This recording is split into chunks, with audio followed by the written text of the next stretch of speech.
Bueno, ya lo veíamos, el gobierno anunció una nueva propuesta de reajuste salarial para el sector público que se mantiene en un 3,2%, aumentando algunos bonos. Queremos conocer sobre esta propuesta que entra con discusión inmediata.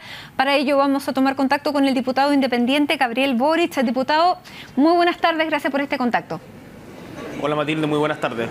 Diputado, usted votó la primera vez 3,2%, lo rechazó. Segunda vez 3,2%, lo rechaza. Tercera vez 3,2%, ¿qué va a hacer?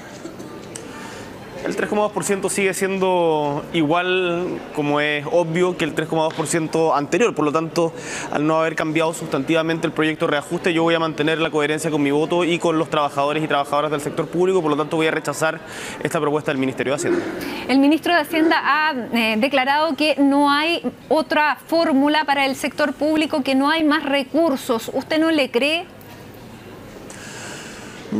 A ver, esto no se trata de que el ministro de Hacienda esté mintiendo para tratar de esconder la plata. Yo creo que hay un tema más bien de prioridades en torno a cómo se redistribuye la riqueza que generan los trabajadores en Chile. Y la redistribución de la riqueza no es una de las prioridades del gobierno hoy día, y eso ha quedado en clara evidencia, no solamente con este reajuste, sino también con los anteriores. Recordemos que el reajuste del 2014 y 2015 fueron en términos reales de un 0,2 y un 0,3%. El de este año va a ser de 0,2%. Por lo tanto, en la práctica, el salario de los trabajadores públicos, de los trabajadores y trabajadoras públicas, en los últimos 3 años no se ha reajustado prácticamente nada por sobre el IPC. Y eso tiene justamente que ver con el valor que se le da a la redistribución de la riqueza que entre todos generamos. Eso es algo que a mí, con lo cual yo discrepo, con lo cual yo he respaldado la movilización de los trabajadores públicos, entendiendo de que esta tiene costos y que los trabajadores también han ponderado. Yo creo que ellos han estado bastante dispuestos a dialogar, y ha sido el ministro el que se ha mantenido una posición intransigente con este famoso guarismo del 3,2, y por lo tanto yo creo que lo que corresponde en política es mantener la coherencia, y por lo tanto voy a rechazar el presupuesto, el reajuste tal como lo rechacé en las anteriores ocasiones, y espero, pese a que sé que no va a ser así, digamos, no quiero pecar de ingenuo, pero uno esperaría que el resto de los parlamentarios mantuviera esa coherencia también. Sin embargo, la presidenta llegó esta mañana, se reunió con el comité político y dijo que efectivamente ella no iba a ingresar un nuevo proyecto para ser rechazado, para sufrir una nueva derrota. Con eso está claro que ella tiene los votos para aprobar este proyecto de ley, que tendría también los votos de la oposición. ¿Qué le parece que la concertación y la oposición estén de acuerdo en esto? Porque hasta ahora, claro, no sabemos qué es lo que va a hacer el Partido Comunista, pero ellos estaban discutiendo, no tenían el respaldo, no se tenía el respaldo del Partido Comunista para esto. Independiente de lo que haga el Partido Comunista, lo que uno de los motivos que desprestigian a la política es que se cambie de posición de un lado a otro, ya sea dependiendo del gobierno de turno o en función de presiones del momento. Y acá, desde mi punto de vista, hay argumentos de fondo para defender la posición que han mantenido los trabajadores y trabajadoras del sector público, que, recordemos, bajaron sus pretensiones de 7,5% a 4% en materia de reajuste, que no se trata solamente de una cuestión salarial. Acá nadie se va a enriquecer con esto, sino más bien se trata de, insisto, cómo redistribuimos la riqueza que entre todos generamos.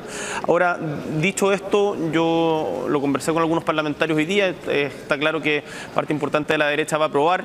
Se denota en ello el oportunismo que había existido en los rechazos anteriores, en donde trataban de más bien pegarle al gobierno antes que defender la posición de los trabajadores, y por otro lado en la nueva mayoría, en donde hay un desorden que da clara cuenta del proceso de descomposición en el que se encuentra esta coalición política. Diputado, ¿y por qué la oposición le va a dar los votos ahora al gobierno? ¿Qué negoció el gobierno con ellos?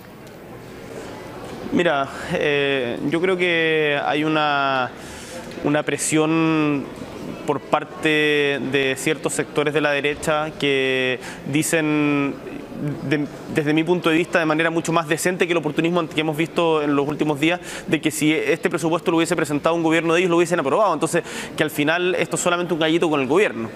Me imagino que tendrá eso que ver. Además, el ministro Valdés se comprometió en términos de promesa, sin nada por escrito, a presentar un mecanismo para que el reajuste no sea tan arbitrario, sino que se pueda basar en criterios objetivos.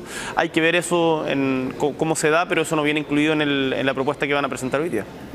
Diputado, desde el punto de vista político, usted no está dentro de la nueva mayoría, pero el Partido Comunista ha que ha tenido esta semana bastante tensión dentro de la coalición. No fue al comité político de principios de semana, volvieron a hacer las paces, pero por un poco tiempo. Ahora parece que sí, pero ellos están indecisos sobre cómo votar sobre este proyecto de ley. ¿Qué pasa si finalmente lo rechazan, pese a que ellos han dicho que van a apoyar el gobierno de la presidenta Bachelet? ¿Usted los volvería a invitar a formar este Frente Amplio?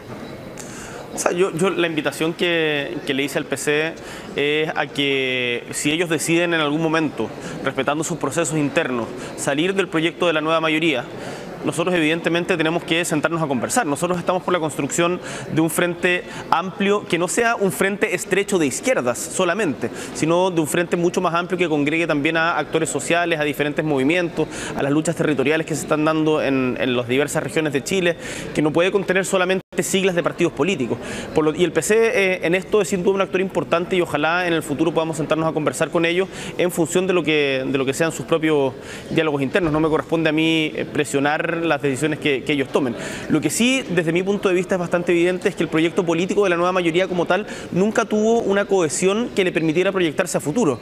Y eso se explicita desde todos sus flancos. Me parece que ha habido se le ha cargado la mano al PC por esta votación, pero son todos los parlamentarios o todos los partidos los que se han desordenado en esto, y no solamente en el tema del reajuste del sector público, en la reforma educacional, en la reforma laboral. Entonces yo a lo que apostamos nosotros desde el movimiento autonomista y desde el Frente Amplio que estamos tratando de construir en conjunto con Revolución Democrática, Izquierda Libertaria, Nueva Democracia y organizaciones sociales, es a construir un proyecto que sea coherente políticamente en el tiempo y no esté pensado solo en función de una elección. La historia reciente nos ha enseñado de que cuando la política se hace solamente en función de pegoteos electorales en torno a un liderazgo común, desaparecen o al día siguiente o después de poco tiempo. Por lo tanto, nuestra apuesta es de más de largo plazo y creo que ahí hay que actuar con mucha seriedad y responsabilidad para presentarle una alternativa política a Chile que se haga cargo tanto del malestar que existe hoy día transversalmente en nuestro país como de las transformaciones que hemos venido peleando desde los movimientos sociales. Como observador político, ¿cuán difícil es la posición del Partido Comunista, quien ha prometido una lealtad con la presidenta Bachelet, pero también tiene esta lealtad con los trabajadores? Varios de los dirigentes sindicales son del Partido Comunista. Yo creo que es una situación difícil. El Partido Comunista ha perdido o ha retrocedido en el mundo social justamente porque ha preferido muchas veces en estos últimos años comprometerse con el gobierno que con las demandas de los trabajadores. El caso de la reforma laboral es quizás el más emblemático de ellos, en donde la mayoría de los trabajadores organizados, incluso la misma CUT, rechazó la reforma laboral tal como estaba planteada por no tener elementos importantes que se habían pedido históricamente desde el mundo sindical, como por ejemplo la negociación por rama, y el Partido Comunista ahí se separó de los trabajadores y terminó actuando en función del gobierno. Entonces yo me imagino que esos permanentes costos en el mundo social también le han generado disputas internas, le han generado cuestionamientos, y eso debe ser parte del debate que ellos están teniendo. Pero como te digo, mientras ellos sigan estando en la nueva mayoría, nosotros estamos construyendo otro camino con autonomía tanto del empresariado político en Chile como de la nueva mayoría como coalición política. Diputado, hoy día en la tarde se votaron y se aprobaron dos comisiones investigadoras, una para investigar los dineros del expresidente Piñera invertidos en esta pesquera peruana, la otra para investigar los posibles conflictos de interés de una constructora que representa un cuñado del expresidente Lagos. ¿Usted aprobó los dos, votó en los dos? ¿Qué le parece? ¿Hay un empate político ahí? Yo creo que hay un poco de empate de la derecha de tratar de presentar, de buscar algo para empatar con el caso de Piñera, pero uno no se puede negar a que se investiguen las cosas, y en estos casos yo no actúo en función de gallitos políticos para pegarle al gobierno o para pegarle a la derecha, actúo en función de lo que creo que es correcto.